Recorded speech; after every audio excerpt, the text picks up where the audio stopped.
not get hired in tech sales in a BDR, SDR role, then you're going to have to figure out how to answer the question, tell me about yourself.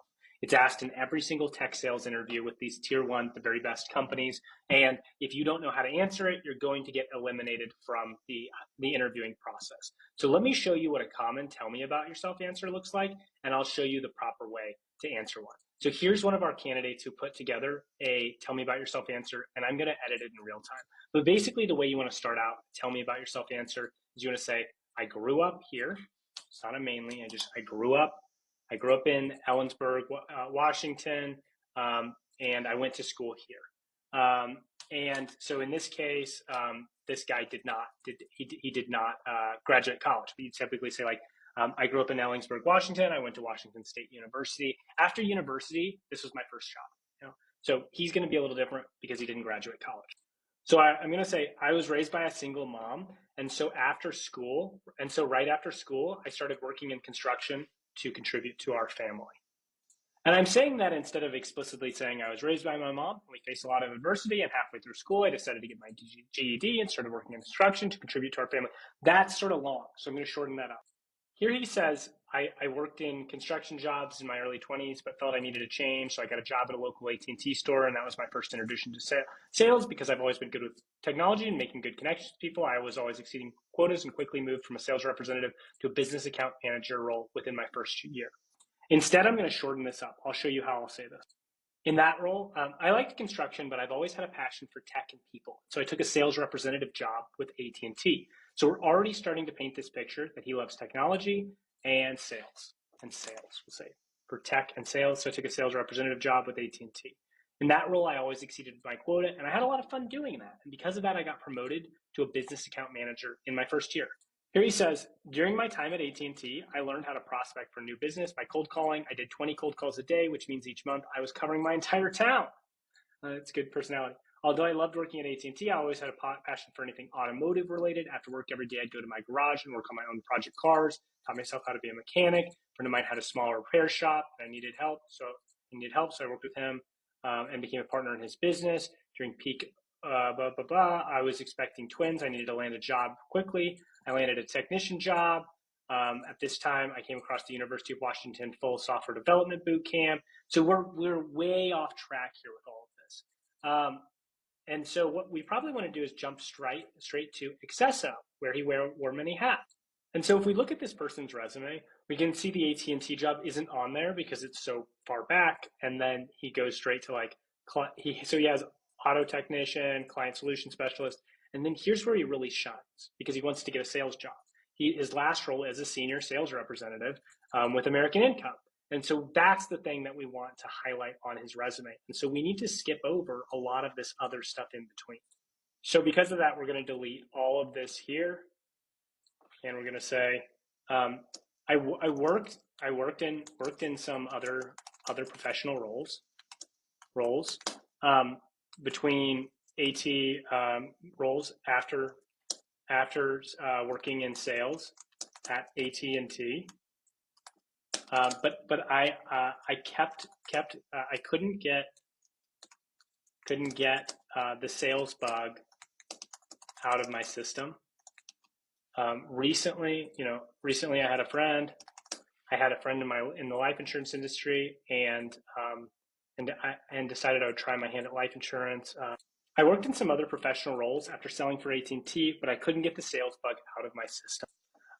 And what I'd say here is, I realized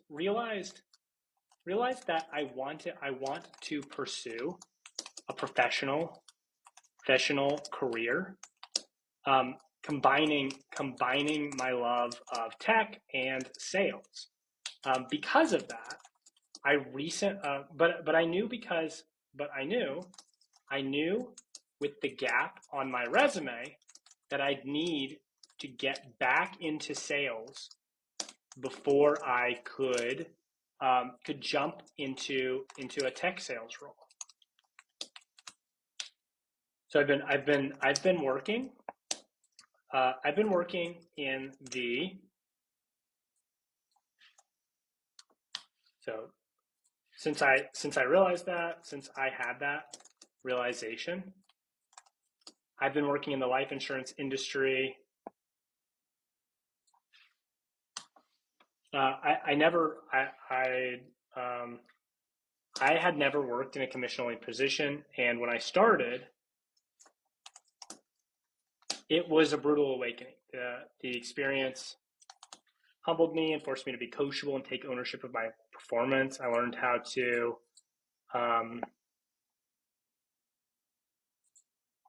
say about neuro-emotional persuasion questioning. I don't know exactly what that is, but focus less on sales and more on building relationships with my clients. Yeah, I learned how to ask effective questions to solve problems for people. And I really enjoy building authentic relationships with my clients. Recently, I started writing an average of $45,000 of annual life premiums per month, and I've been knocking my sales quotas, out of the park. Currently, I have a team of 5 agents that I mentor and train, but I'm here today because I really love tech. He says, I cannot suppress the overwhelming passion I have for tech. Speak simple. This is a good rule of thumb. It's the bar test. If you said this at the bar, I actually don't drink anymore. So but if you went out for coffee or a drink with friends and said this to them, would they laugh at you? Would they be like, what? What are you talking about? So if you said to somebody, I cannot suppress the overwhelming passion I have for tech. But I'm here today because I really love tech, and I want to combine these sales skills, these sales skills I'm building with a job in the tech sales industry.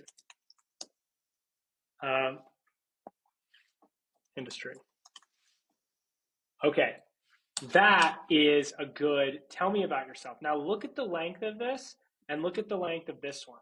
Okay, much longer, right? But this is how this sounds. So tell me about yourself. Sure. I grew up in Ellensburg, Washington. I was raised by a single mom. So right after school, I started working in construction to help contribute to our family financially. I liked construction, but I always had a passion for tech and sales. And so I took a sales representative job at AT&T. In that role, I always exceeded quota. I had a lot of fun doing it. And I actually got promoted to a business account manager in my first year. So during my time at AT&T, I learned how to prospect for new business by cold calling. I did like 20 cold calls a day. Which means each month I was calling my entire town because it was a very small town. I worked in some other professions after AT&T, but I couldn't get the sales bug out of my system. And what I really realized is that I want to pursue an entire career in sales, specifically in tech sales, a career that combines my love of tech and sales.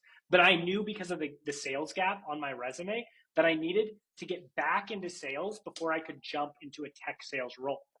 At least that's what I think. So since I had that realization, I've been working in the life insurance industry. I've never worked a commission-only position before. So when I started, it was a brutal awakening.